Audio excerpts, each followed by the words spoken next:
La cryptographie quantique constitue une approche différente de la cryptographie post-quantique. Elle ne repose pas sur des problèmes mathématiques difficiles, mais directement sur les lois de la physique quantique. Son principe central est le suivant. Une information quantique ne peut ni être copiée, ni être mesurée sans perturber son état. Autrement dit, toute tentative d'observation laisse une trace.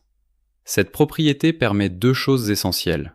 D'une part, elle rend possible la détection immédiate de toute interception lors de la distribution des clés. D'autre part, elle garantit un niveau de sécurité indépendant de la puissance de calcul de l'adversaire, même s'il dispose d'un ordinateur quantique. Ainsi, la sécurité ne repose plus sur la difficulté de calcul, mais sur des lois physiques fondamentales. Après avoir présenté le principe général de la cryptographie quantique, il est essentiel d'illustrer son fonctionnement concret à travers le protocole BB84. Le protocole BB84, proposé par Bennett et Brassard en 1984, est le premier protocole de distribution de clés quantiques. Il repose sur une idée centrale. Mesurer un état quantique le modifie de manière irréversible. Concrètement, un émetteur envoie des photons polarisés selon des bases choisies aléatoirement, tandis que le récepteur effectue ses mesures, lui aussi, de façon aléatoire. Ensuite, les deux parties comparent uniquement les bases utilisées, sans révéler les résultats. Ils ne conservent que les bits pour lesquels leurs bases coïncident, formant ainsi une clé secrète partagée. L'élément clé est la détection d'une interception. Si un espion tente de mesurer les photons, il perturbe leur état et introduit des erreurs. Ces anomalies sont détectables statistiquement, ce qui permet de révéler toute tentative d'écoute, indépendamment des capacités de calcul de l'adversaire.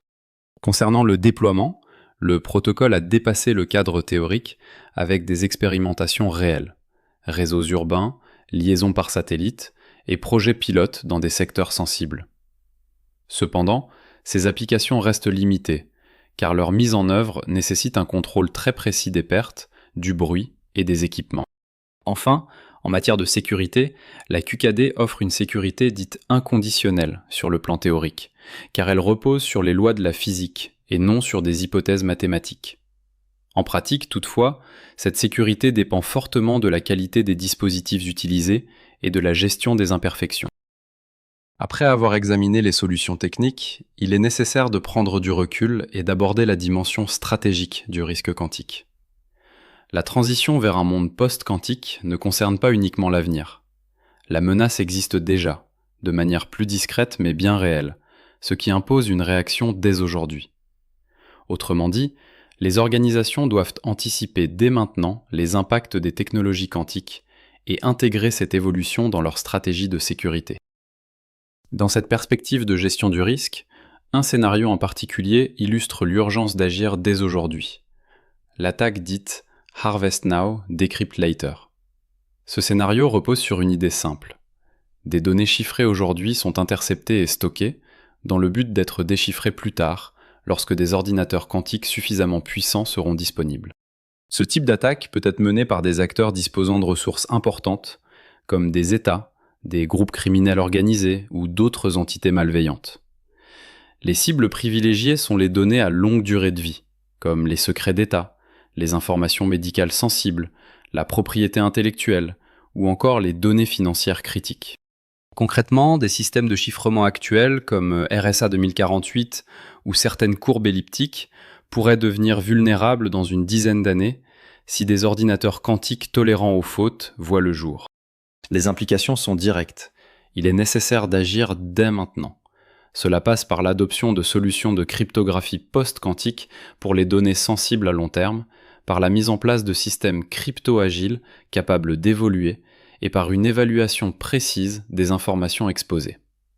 Ainsi, même si la menace quantique à grande échelle n'est pas encore concrétisée, le risque, lui, est déjà présent pour toutes les données qui doivent rester confidentielles dans la durée.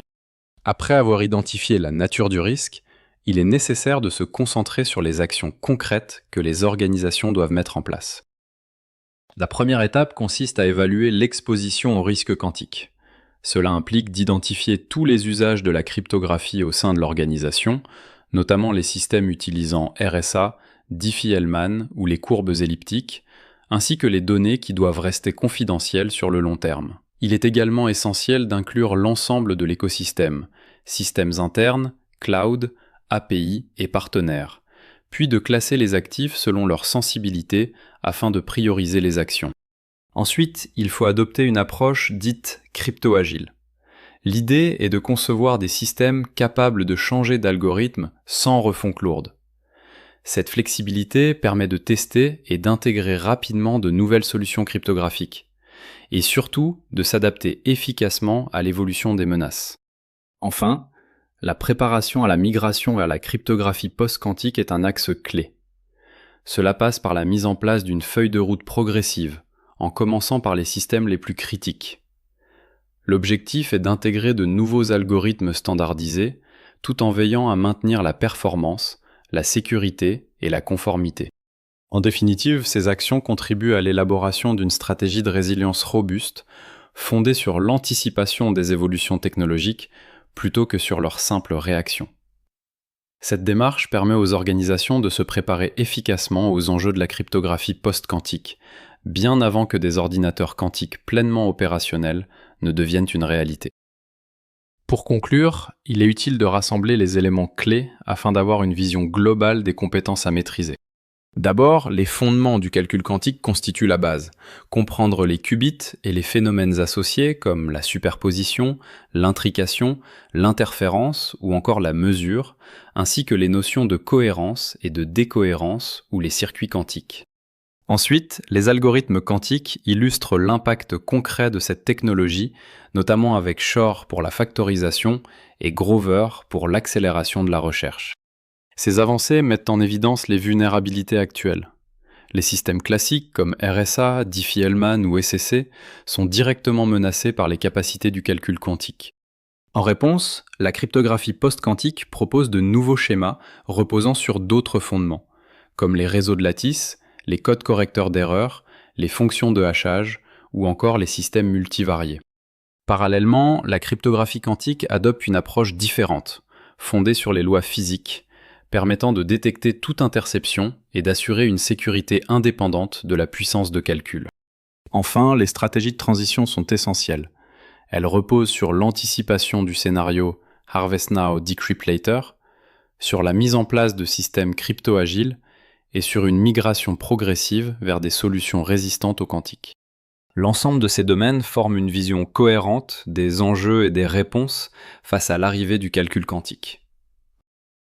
Après avoir exploré les enjeux, les risques et les réponses possibles, il est possible de conclure sur l'essentiel à retenir. La cybersécurité entre aujourd'hui dans une nouvelle ère, où la compréhension du quantique devient un enjeu stratégique pour protéger les infrastructures numériques. La menace est déjà bien réelle. Le scénario Harvest Now, Decrypt Later montre que des données chiffrées aujourd'hui peuvent être interceptées et conservées pour être déchiffrées plus tard, dès que des ordinateurs quantiques suffisamment puissants seront disponibles. Cela rend l'action immédiate indispensable pour toute organisation qui souhaite garantir la confidentialité de ces données sur le long terme. Face à cela, des solutions concrètes existent déjà. La cryptographie post-quantique est désormais standardisée, avec des algorithmes comme Crystal Kyber pour l'échange de clés et Crystals Dilithium pour les signatures numériques, directement déployables sur les infrastructures actuelles. En complément, la cryptographie quantique, notamment à travers la distribution de clés quantiques, propose une approche fondée sur les lois physiques, permettant de sécuriser certaines communications critiques avec une garantie théorique indépendante de la puissance de calcul.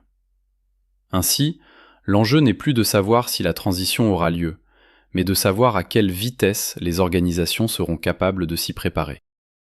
Pour prolonger cette conclusion, il est essentiel d'insister sur un levier central, la formation.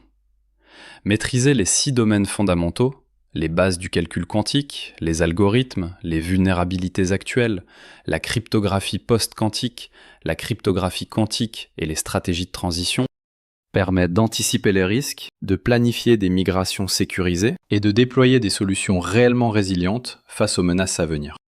Autrement dit, la compréhension globale de ces enjeux donne aux organisations la capacité d'agir de manière structurée et proactive plutôt que de subir les évolutions technologiques. Ainsi, le quantique n'est plus une simple curiosité académique, c'est désormais une compétence stratégique indispensable pour assurer la protection des systèmes et des données dans un environnement en pleine transformation.